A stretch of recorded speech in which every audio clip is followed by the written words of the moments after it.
प्रधानमंत्री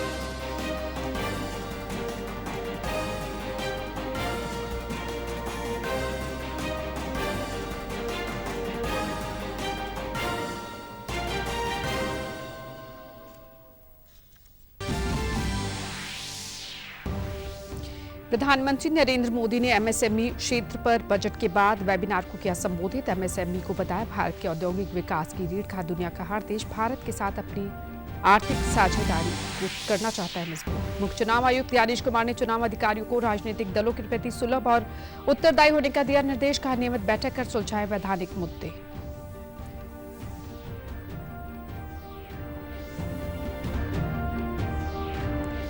मुख्यमंत्री नायब सिंह सैनी ने समावेशी बजट बनाने के लिए पंचकुला में की पूर्व बजट परामर्श बैठक। कहा महत्वपूर्ण सुझावों को बजट में शामिल कर लोगों के जीवन बनाएंगे आसान।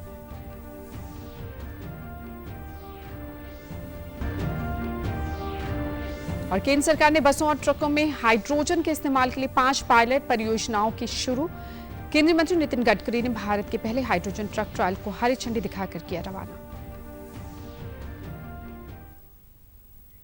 नमस्कार, चंडीगढ़ से आपका स्वागत है। मैं हूं राजेंद्र कौर। अब समाचार विस्तार से। प्रधानमंत्री नरेंद्र मोदी ने आज वीडियो कॉन्फ्रेंसिंग के जरिए एमएसएमई के क्षेत्र पर बजट के बाद वेबिनार को संबोधित किया। इस दौरान पीएम मोदी ने कहा कि देश में एमएसएमई की संख्या आज बढ़कर 6 करोड़ से भी ज्यादा हो गई है और करोड़ों लोगों को रोजगार के अवसर मिले हैं। प्रधानमंत्री ने कहा कि 2020 में एमएसएमई की परिभाषा में संशोधन किया गया। इससे यह डर दूर हो गया कि बढ़ते कारोबार से सरकारी लाभ खत्म हो जाएंगे। एमएसएमई को निरंतर आगे बढ़ाने के लिए इस बजट में एसएमई की परिभाषा का विस्तार किया गया। उन्होंने लोन वितरण के लिए नए तरीके अपनाने की जरूरत पर जोर दिया। उन्होंने कहा कि नए तरीकों के साथ एमएसएमई को कम लागत और समय पर लोन मिलना सुनिश्चित हो सकेगा। उन्होंने उद्योगों को एमएसएमई को सहयोग देने के क्रम में मेंटरशिप कार्यक्रम शुरू करने को कहा। बजट में एमएसएमई के लिए क्रेडिट गारंटी कवर को 5 करोड़ से बढ़ाकर 10 करोड़ कर दिया गया था। प्रधानमंत्री ने एमएसएमई को भारत के औद्योगिक विकास की रीढ़ बताया। विनिर्माण क्षेत्र को लेकर उन्होंने कहा कि आज दुनिया का हर देश भारत के साथ अपनी इकोनॉमिक भागीदारी को मजबूत करना चाहता है। उन्होंने विनिर्माण क्षेत्र से इस पार्टनरशिप का ज्यादा से ज्यादा लाभ उठाने के लिए आगे आने का आग्रह किया। 750 से ज्यादा यूनिट्स को मंजूरी दी गई है। इससे 1.5 लाख करोड़ रुपए से ज्यादा का इन्वेस्टमेंट आया है। 13 लाख करोड़ रुपए से ज्यादा का प्रोडक्शन हुआ है और 5 लाख करोड़ रुपए से ज्यादा का एक्सपोर्ट हुआ है। ये दिखाता है कि अगर हमारे एंटरप्रेन्योर्स अगर उनको अवसर मिले तो वो हर नए क्षेत्रों में भी आगे बढ़ सकते हैं। मैन्युफैक्चरिंग और एक्सपोर्ट को बढ़ावा देने के लिए हमने 2 मिशन शुरू करने का फैसला किया है। हम बेहतर टेक्नोलॉजी और क्वालिटी प्रोडक्ट्स पर फोकस कर रहे हैं। प्रधानमंत्री ने भारत की मैन्युफैक्चरिंग यात्रा में रिसर्च और डेवलपमेंट के अहम योगदान को भी रेखांकित किया। उन्होंने कहा कि इसे आगे बढ़ाने और गति देने की जरूरत है। उन्होंने कहा कि हमने आत्मनिर्भर भारत के विजन को आगे बढ़ाया और सुधारों की अपनी गति को और तेज किया है। इन प्रयासों से भारत को तेज गति से बढ़ने वाली अर्थव्यवस्था बनाने में मदद मिली है। उपराष्ट्रपति जगदीप धनखड़ कल बुधवार सुबह 9:30 बजे ओढ़ा स्थित माता हरकी देवी कॉलेज में दीक्षांत समारोह में बतौर मुख्य अतिथि शिरकत करेंगे और विद्यार्थियों को डिग्रियां देंगे। इसके बाद वे सिरसा स्थित जेसीडी विद्यापीठ में पूर्व सीएम ओम प्रकाश चौटाला की स्मृति में बनाए जाने वाले संग्रहालय का शिलान्यास भी करेंगे। इंडियन नेशनल लोकदल के प्रधान महासचिव चौधरी अभय सिंह चौटाला ने बताया कि उन्होंने जब उपराष्ट्रपति जगदीप धनखड़ को सिरसा में चलने वाले विभिन्न कॉलेजों की जानकारी दी तो उन्होंने स्वयं इन कॉलेजों में आने और वहां चलाए जा रहे विभिन्न महत्वपूर्ण कोर्सेज के सिलसिले में जानकारी लेने में रुचि दिखाते हुए उनका न्योता स्वीकार किया था। विद्यापीठ जो है उसका चेयरमैन होने के नाते मैंने महामहिम से रिक्वेस्ट करी थी कि अगर आप आएंगे आकर के बच्चों को डिग्रियां प्रदान करेंगे तो उनका बहुत हौसला बढ़ेगा। ना केवल उनका हौसला बढ़ेगा बल्कि जो बच्चे पढ़ रहे हैं, जो एजुकेशन ले रहे हैं, वो भी आपके आने से बहुत कुछ सीखने का काम करेंगे। इलाके के लोगों में भी, क्योंकि हमारे यहाँ एजुकेशन की बड़ी एक कमी रही है, एजुकेशन में सिरसा जिला हमेशा पिछड़ा रहा है। चौधरी ओम प्रकाश चौटाला जी का एक म्यूजियम स्थापित करेंगे, उस म्यूजियम की आधारशिला भी उन्हीं से रखवाएंगे, वही रखेंगे, क्योंकि चौटाला साहब के और उनके आपस में बहुत गहरे संबंध रहे हमेशा। जहाँ राजनीतिक तौर पे उनके अच्छे ताल्लुकात थे, वहीं सामाजिक तौर पे बहुत गहरे संबंध रहे। अगली खबर का रुख करते हैं। निर्वाचन आयोग ने आज नई दिल्ली में सभी राज्यों और केंद्र शासित प्रदेश के मुख्य कार्यकारी अधिकारियों के 2 दिवसीय सम्मेलन की शुरुआत की। मुख्य निर्वाचन आयुक्त ज्ञानेश कुमार ने इसका उद्घाटन किया। इस दौरान राज्यों के सीईओ के साथ चुनाव प्रक्रिया से जुड़े कई विषयों पर चर्चा की गई, जो स्थापित कानून ढांचे के भीतर देश में चुनाव प्रबंधन सुधार का मार्ग प्रशस्त करेंगे। इस मौके पर संबोधित करते हुए मुख्य चुनाव आयुक्त ने कहा कि सभी चुनाव अधिकारियों को नियमित रूप से राजनीतिक दलों की बैठकें आयोजित करने और वैधानिक ढांचे के मुद्दों को हल करने के निर्देश दिए गए हैं। उन्होंने कहा कि चुनाव अधिकारी पारदर्शी तरीके से काम करते हुए अपने दायित्वों को पूरा करें। उन्होंने अधिकारियों, राजनीतिक दलों के प्रति सुलह पर उत्तरदायी होने का निर्देश दिया। उन्होंने सभी मुख्य कार्यकारी अधिकारियों से भी इस संबंध में की गई कार्रवाई की रिपोर्ट 31 मार्च तक देने को कहा। उन्होंने निर्देश दिए कि सभी पात्र नागरिकों का मतदाता के तौर पर पंजीकरण सुनिश्चित हो। बीएलओ मतदाता के साथ विनम्र व्यवहार करें, इसके लिए उन्हें प्रशिक्षित किया जाना चाहिए। उन्होंने कहा कि यह भी सुनिश्चित किया जाए कि कोई भी व्यक्ति झूठे दावे का उपयोग कर चुनावी कर्मचारियों को भयभीत ना करें। उन्होंने कहा कि हर मतदाता केंद्र में 800 से 1200 मतदाताओं की उपस्थिति सुनिश्चित करने का प्रयास करें और हर मतदाता के निवास स्थान से 2 किलोमीटर की दूरी पर मतदाता केंद्र हो। प्रदेश सरकार के सभी हितधारकों के साथ बजट पूर्व परामर्श की पहल को आगे बढ़ाते हुए मुख्यमंत्री नायब सिंह सैनी ने कल पंचकुला में कैबिनेट मंत्रियों, विधायकों और प्रशासनिक सचिवों के साथ बैठक कर समावेशी बजट के लिए उनके सुझाव लिए। मुख्यमंत्री की अध्यक्षता में 2 दिवसीय बजट पूर्व परामर्श बैठक आयोजित हो रही है, जिसका पहला सत्र कल खत्म हुआ। प्रदेश सरकार की ओर से पिछले 6 सालों से बजट से पहले परामर्श लिया जा रहा है। बैठक के पहले सत्र में 25 से ज्यादा विधायकों ने अपने सुझाव दिए। आज दूसरा सत्र आयोजित हुआ। इससे पहले समाज के विभिन्न वर्गों के साथ बैठकें कर सभी लोगों से उनके सुझाव लिए जा चुके हैं। इसके अलावा पहली बार ऑनलाइन पोर्टल के माध्यम से भी प्रदेश के प्रबुद्ध नागरिकों से सुझाव आमंत्रित किए गए। अब तक पोर्टल पर लगभग 10,000 सुझाव प्राप्त हुए। इसके बाद प्रेस वार्ता कर मुख्यमंत्री ने कहा कि इन महत्वपूर्ण सुझावों को आने वाले बजट में शामिल कर लोगों के जीवन को और सरल करने का काम किया जाएगा। उन्होंने बताया कि विभिन्न वर्गों से प्राप्त बेहतरीन सुझावों को आने वाले प्रदेश के बजट में समाहित कर प्रदेश के 2 करोड़ 80 लाख लोगों के हित का बजट प्रस्तुत किया जाएगा। उन्होंने सभी विधायकों द्वारा साझा किए गए सुझावों को ध्यान से सुना और उन्हें आश्वासन दिया कि आगामी बजट में प्रमुख सुझावों को शामिल कर तीव्र गति से प्रदेश का विकास सुनिश्चित किया जाएगा। उस पर भी लगभग 9.5-10 हजार के करीब में हरियाणा प्रदेश के विभिन्न प्रबुद्ध जनों के सुझाव उसके अंदर आए हैं और उसको लेकर के, क्योंकि क्या क्या हम इस बजट के अंदर कर सकें, किस दिशा में जाएं, कैसा बजट हो, हरियाणा के 2 करोड़ 80 लाख लोगों की अपेक्षाओं के ऊपर ये बजट खरा उतरे, क्योंकि उन्हीं की भावनाओं को, लोगों की समस्याओं को ध्यान में रख करके हर वर्ष बजट को पेश करते हैं। जैसा बताया भी है कि पिछले 6 बजटों में लगातार इस प्रकार के सुझाव लेकर के बजट में समाहित करते हैं। बैठक के बाद विधायकों ने अपने विचार साझा किए। उन्होंने खर्च और आमदनी में संतुलन, क्षेत्रों के लिए समान आवंटन और महिलाओं के लिए बजट में बढ़ोतरी की बात कही।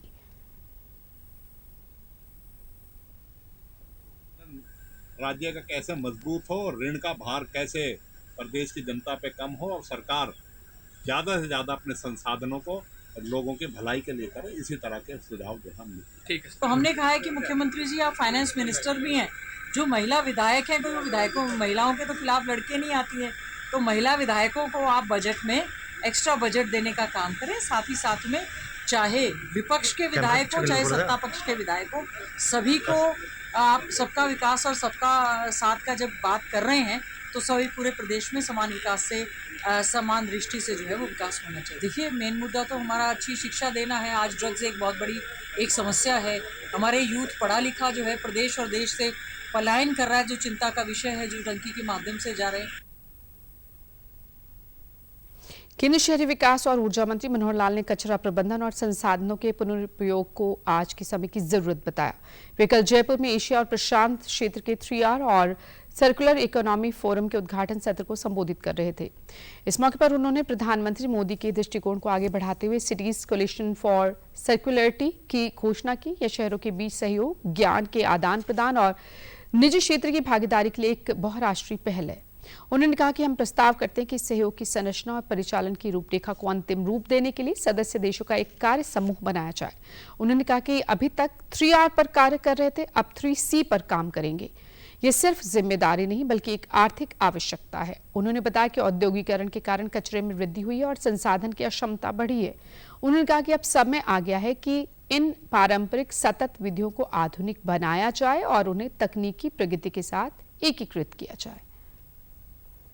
माननीय प्रधानमंत्री जी के विजन को आगे बढ़ाने के लिए, उनके विजन को आगे बढ़ाने के लिए मैं एक नए प्लेटफॉर्म का प्रस्ताव रखता हूं और वह है सिटीज कोलिशन फॉर सर्कुलरिटी अर्थात C3।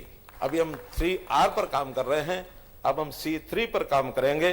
जयपुर डिक्लेरेशन की भावना के अनुरूप होगा। मैं सदस्य राष्ट्रों से आग्रह करता हूं कि वे इन 3 दिनों के दौरान चर्चा करें कि हम इस प्लेटफॉर्म को किस प्रकार बेहतर तरीके से डिजाइन कर सकते हैं ताकि हमारे सिटीज और अन्य स्टेक होल्डर्स को इसका लाभ मिल सके।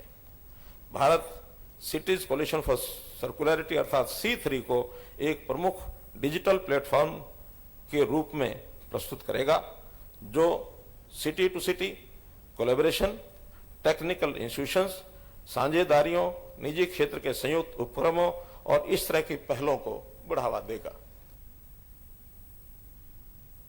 केंद्र सरकार ने बसों और ट्रकों में हाइड्रोजन के इस्तेमाल के लिए 5 पायलट परियोजनाएं शुरू की हैं। इस क्रम में आज केंद्रीय परिवहन मंत्री नितिन गडकरी ने नई दिल्ली में भारत के पहले हाइड्रोजन ट्रक ट्रायल की शुरुआत करते हुए 3 हाइड्रोजन ट्रकों को हरी झंडी दिखाकर रवाना किया। इस अवसर पर संबोधित करते हुए उन्होंने कहा कि आत्मनिर्भर भारत बनाने के लक्ष्य में जैव ईंधन तेल के आयात और प्रदूषण के स्तर को कम करने में मददगार सिद्ध होगा। उन्होंने बताया कि ग्रीन हाइड्रोजन मिशन के तहत 16 वाहन ट्रायल स्वीकृत हुए हैं। यह विश्व का पहला large scale hydrogen truck trial है। उन्होंने विश्वास जताया कि भारत हाइड्रोजन का आयात नहीं बल्कि निर्यात करने वाला देश बनेगा। उन्होंने कहा कि पराली से बायो CNG बनाने के 60 प्रोजेक्ट चल रहे हैं और 360 को शुरू करने की प्रक्रिया चल रही है। नितिन गडकरी ने आगे कहा कि GDP में कृषि की भागीदारी बढ़ाना तभी संभव है जब इसे ऊर्जा क्षेत्र के लिए विविधतापूर्ण बनाया जाए।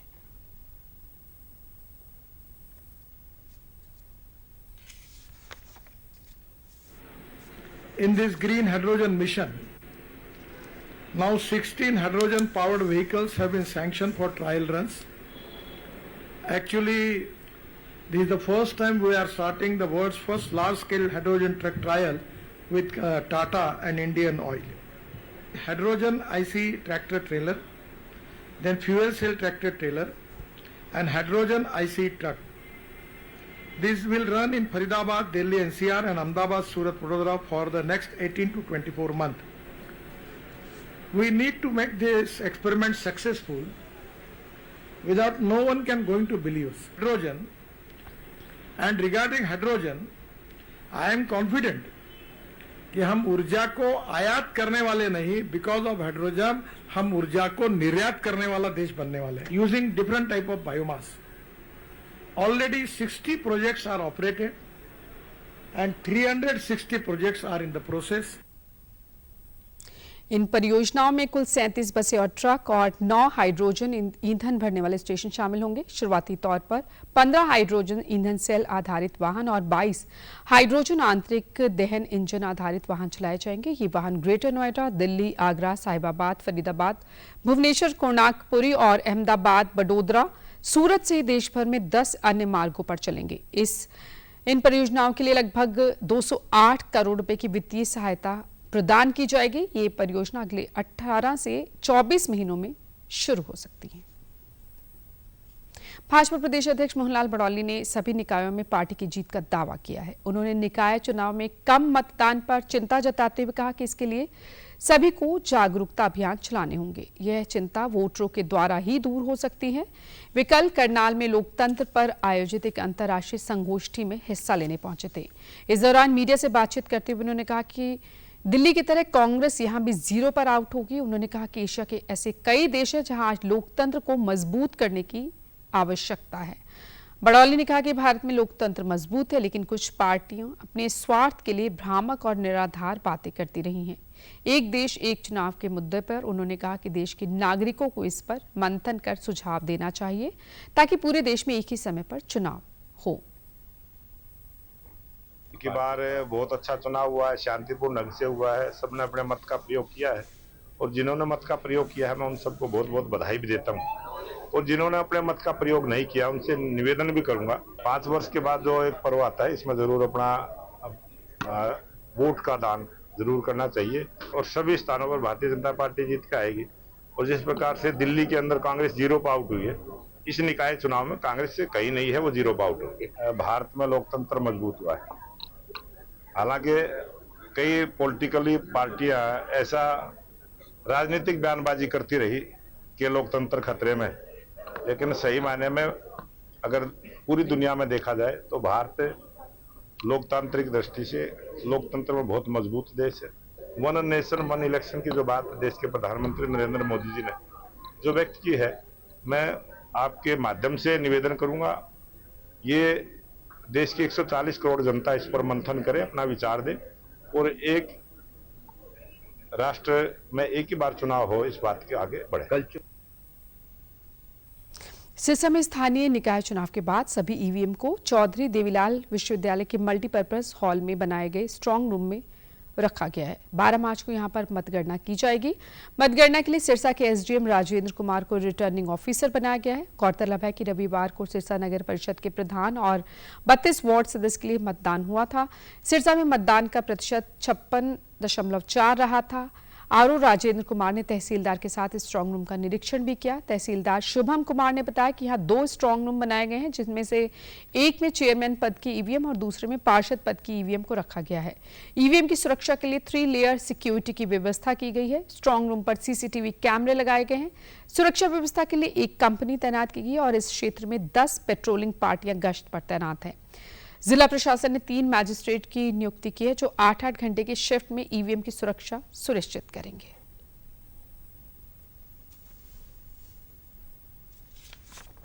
स्टोरेज की व्यवस्था है, 3 लेयर हमारी सिक्योरिटी है स्ट्रॉन्ग रूम की। काउंटिंग को लेकर भी पूरी व्यवस्था की जाएगी, बैरिकेडिंग रहेगी इसके अंदर और प्रॉपर गाइडलाइन फॉलो करते हुए एंट्री वगैरह सब सेपरेट करके और एजेंट्स और जो कैंडिडेट्स हैं उनको और जो हमारा काउंटिंग स्टाफ है उसको यूज़ करके प्रॉपर तरीके से काउंटिंग करवाएंगे। सुरक्षा के हमारे जैसे कि राज्य चुनाव आयोग की गाइडलाइंस हैं, 3 लेयर हमारी सिक्योरिटी है। नूंह जिले में हाल ही में खराब मौसम और ओलावृष्टि से करीब दर्जन भर से ज्यादा गांव में फसलों को पहुंचे नुकसान का जायजा लेने के लिए जिला उपायुक्त विश्राम कुमार मीणा खेतों तक पहुंचे। उन्होंने कल नूंह के कई गांवों का दौरा करते हुए किसानों से बातचीत की। इस दौरान जिला उपायुक्त ने कहा कि 27-28 की रात को बारिश और ओलावृष्टि से कई गांवों में फसल खराब होने का अंदेशा था। करीब 15 गांव में निरीक्षण किया गया है। इन गांवों में सरसों की फसल में 50% और गेहूं की फसल में 25 से 75% तक का नुकसान हुआ है। उन्होंने कहा कि इसे देखते हुए क्षतिपूर्ति पोर्टल खोलने के लिए सरकार से आग्रह किया जाएगा। पोर्टल खुलते ही किसान मुआवजा के लिए आवेदन कर सकते हैं। उन्होंने किसानों से अनुरोध किया कि जब तक गिरदावरी ना हो तब तक फसल की कटाई ना करें ताकि उसकी रिपोर्ट सही तरीके से की जा सके। 1 सप्ताह के अंदर गिरदावरी कराकर सरकार को रिपोर्ट दे दी जाएगी।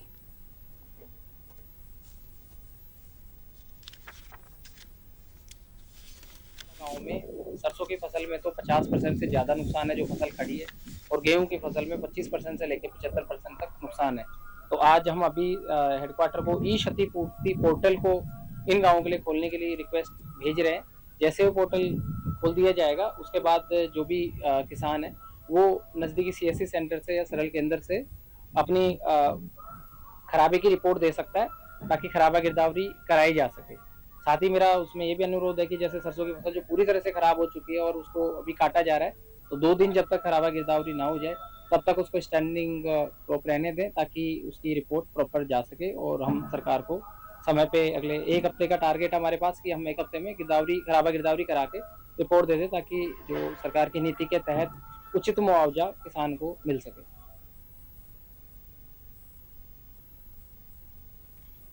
कैथल के मरीजों के लिए प्रधानमंत्री भारतीय जन औषधि परियोजना वरदान साबित हो रही है। मरीजों को कम दामों पर जेनरिक दवाइयां दी जाती हैं।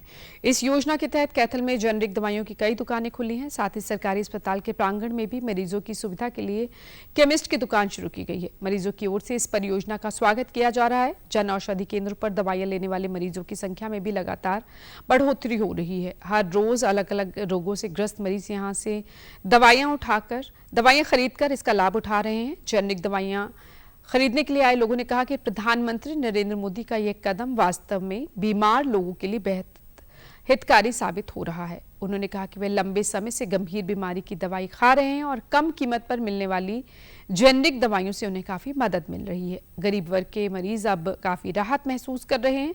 मरीजों के साथ ही डॉक्टरों ने भी इस योजना को सराहा है।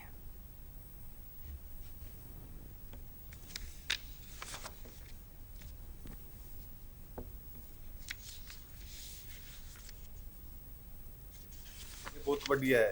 बाहर तो बहुत ज्यादा महंगी और यहाँ पे बहुत सस्ती है। यहाँ गरीब आदमी के लिए दवाई मिलती है, बढ़िया दवाई है। यहाँ से दवाई ले, इस काम के लिए मैं प्रधानमंत्री जी का धन्यवाद करता हूँ। मैं यहाँ से बीपी की दवाई लेने आई हूँ। ये मेरे को बाहर से 160-70 की मिलती है और यहाँ से मेरे को 25 रुपए की 15 गोलियां मिलती है। नहीं, बहुत अच्छा है भाई। ये खुल रही है। जो गरीब आदमी है वो मतलब बाहर से नहीं ले सकता तो वो यहाँ से भी ले सकता है। बीपी की लेरिया सिले कार्ड है, बाहर से 15 गोली का पत्ता 200 रुपए का लगभग, और यहाँ से प्रधानमंत्री की गोली 25 रुपए की 15 गोली पड़ती है। बहुत फर्क हो गया जी। हमने बहुत सुविधा होगी मतलब इस चीज़ की। एक दूध की गोली बाहर से कम से कम एक गोली 25-26 रुपये पड़ती थी। यहाँ दूध की गोली कम से कम 1-2-3 रुपए की पड़ती है। इस तरह की सोच वाले पहले प्रधानमंत्री आए हैं।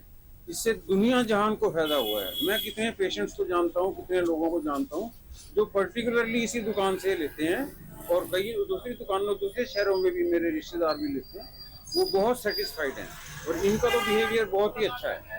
बहुत एडजस्ट करते हैं, दवाइयाँ बहुत ही वाजिब रेट पे हैं, बड़ी इफेक्टिव हैं। प्राइस का तो जमीन आसमान का फर्क है।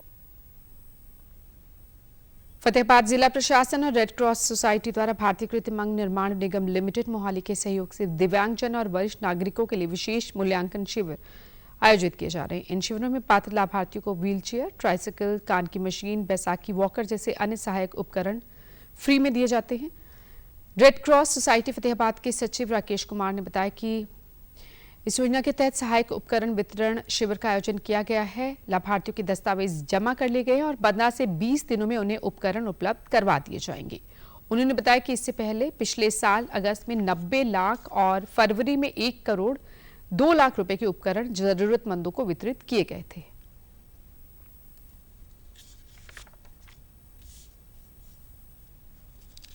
उनका जो भी उपकरण आएगा 15-20 दिन के अंदर आ जाएगा।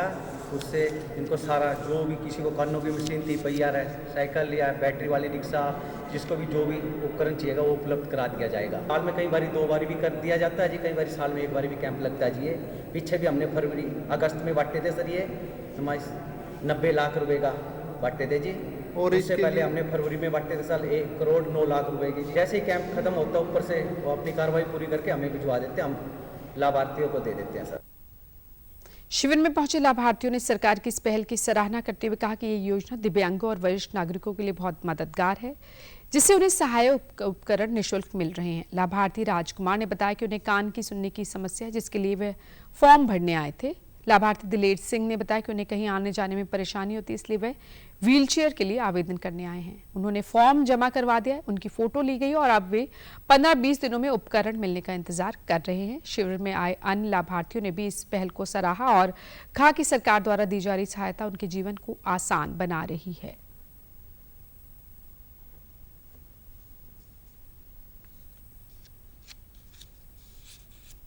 मेरे को सिर में चोट लगी है, मैं हाथ रखा, मेरे काम नहीं करते हैं जी। और अफसरों ने मेरी मतलब डॉक्यूमेंट जमा करवाए मेरे, और बोले 10 दिन बाद ये हम देंगे, सूट जो मिलेगी। ਇੱਥੇ ਕੈਂਪ ਲੱਗਿਆ ਸੀਗਾ 3, 4 ਤੇ 5 ਰਾਤੀ ਇਹਦਾ 4 ਤਰੀਕ ਦਾ ਲੱਗਿਆ ਸੀਗਾ। ਇੱਥੇ ਹੈਂਡੀਕੈਪ ਜੋ ਵੀ ਬੰਦਾ ਹੈ, ਪਾਹਿਜ ਹੈ, ਉਹਨੂੰ ਉਪਕਰਨ ਦੇ ਜਾ ਰਹੇ ਸੀਗੇ फिर मैं सोचा मैं चल मैं आया फर्स्ट टाइम है मैं चल देखते हैं कि है पर बहुत वधिया उपाला सरकार वालों या किसी वालों भी बहुत सोहना हैंडीकैप्ड ਨੂੰ कोई अपाहिज है विसाखी वगैरह सब कुछ दिते जाते हैं फार्म जमा करा ले। विश्व मोटापा दिवस के उपलक्ष्य में राष्ट्रीय आयुर्वेद संस्थान पंचकुला में आज से 13 मार्च तक 10 दिवसीय मोटापा निवारण शिविर का आयोजन किया जा रहा है। इस दौरान लोगों को मोटापे के प्रति जागरूक करते हुए इससे बचने, स्वास्थ्य, जीवन शैली, आहार और योग आदि के बारे में बताया जाएगा। संस्थान के असिस्टेंट प्रोफेसर डॉक्टर पूजा ने बताया कि विश्व मोटापा दिवस मोटापे की जटिल चुनौतियों के प्रति जागरूकता बढ़ाने और इसके रोकथाम और प्रबंधन के व्यवहारिक समाधान को बढ़ावा देने के लिए एक वैश्विक अभियान है। इस साल की थीम है परिवर्तनकारी प्रणाली, स्वस्थ जीवन। यह थीम इस बात पर जोर देती है कि मोटापे का समाधान केवल व्यक्तिगत आदतों में बदलाव तक सीमित नहीं होना चाहिए, बल्कि इसके लिए स्वास्थ्य सेवाओं, सरकारी नीतियों, खाद्य वातावरण और मीडिया की भूमिका और कार्यस्थल की संस्कृति जैसी व्यापक प्रणालियों में भी सुधार आवश्यक है। इस शिविर में आहार विचार, लिपिड प्रोफाइल विश्लेषण, पंचकर्म चिकित्सा और व्यक्तिगत रूप से निर्धारित औषधि उपचार उपलब्ध कराए जाएंगे। लोग इस शिविर का अधिकतम लाभ उठाकर स्वस्थ जीवन शैली अपना सकते हैं।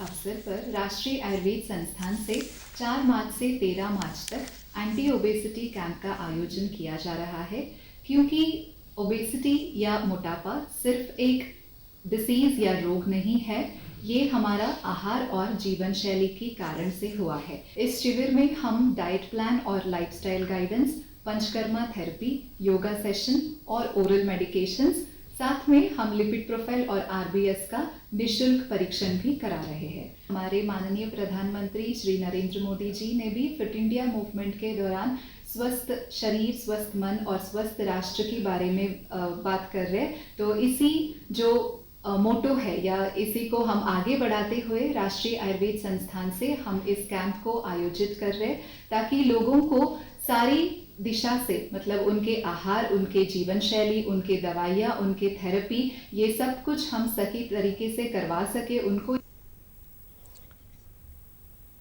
प्रधानमंत्री नरेंद्र मोदी ने अपने गुजरात दौरे पर वनतारा वन्य जीव बचाव, पुनर्वास और संरक्षण केंद्र का उद्घाटन किया।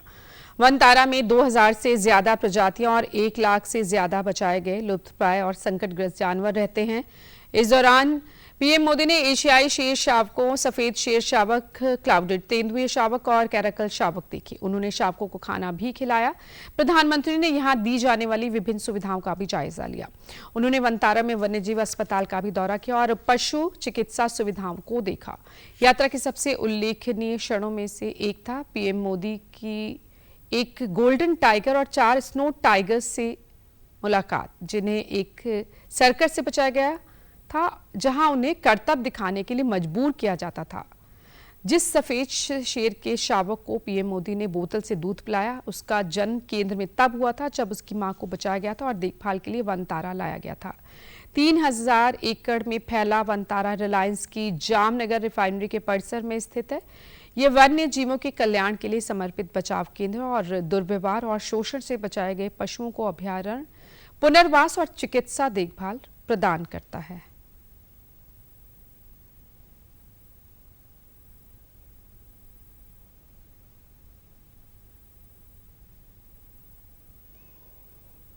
केंद्र सरकार ने भारतीय रेलवे वित्त निगम और भारतीय रेलवे खानपान और पर्यटन निगम IRCTC को नवरत्न का दर्जा दिया है। यह रेल मंत्रालय के केंद्रीय सार्वजनिक क्षेत्र उद्यम है। रेलवे वित्त निगम का वार्षिक कारोबार 26,000 करोड़ से ज्यादा है, तो वहीं IRCTC का वार्षिक कारोबार 4,000 करोड़ रुपए से ज्यादा का है। इसके साथ ही सभी 7 रेलवे केंद्रीय सार्वजनिक क्षेत्र उद्यम को नवरत्न का दर्जा मिला है। नवरत्न का दर्जा प्राप्त करने वाले अन्य 5 उद्यम कॉनकॉर, RVNL, इरकॉन, राइट्स और रेलटेल हैं। इस मौके पर नई दिल्ली में रेल मंत्री अश्विनी वैष्णव ने कहा कि एक बहुत बड़ी उपलब्धि है, क्योंकि यह रेलवे को बदलने की दिशा में प्रधानमंत्री नरेंद्र मोदी के दृष्टिकोण को दर्शाता है। उन्होंने कहा कि नवरत्न का दर्जा मिलने का मतलब है कि संगठन मजबूत है और यह रेलवे के विकास में और अधिक योगदान देगा।